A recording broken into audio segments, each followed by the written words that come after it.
کہ کائنات کی بقا کا دار و مدار علم پر ہے، اور علم کی بقا کا دار و مدار علماء پر ہے،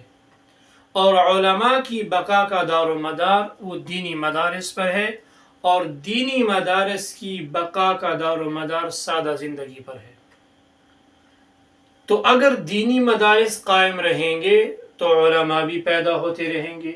علماء پیدا ہوتے رہیں گے تو علم بھی رہے گا، اور جب علم رہے گا تو یہ کائنات کا نظام چلتا رہے گا۔ لیکن اگر مدارس ختم ہو گئے تو علماء ختم ہو جائیں گے، علماء ختم ہو گئے تو علم اٹھ جائے گا، علم اٹھ جائے گا تو اس کائنات کا نظام درہم برہم ہو جائے گا، اور یہ عالم کا نظام ٹھپ ہو جائے گا۔ لہٰذا اس کائنات کی بقا کے لیے ضروری ہے کہ علم اور علماء اور مدارس کو باقی رکھا جائے۔ اور آج کل چونکہ مدارس کے اندر داخلوں کے ایام ہیں، تو اللہ جل جلالہ کی رضا و خوشنودی کے لیے اور سعادت دارین کے لیے اور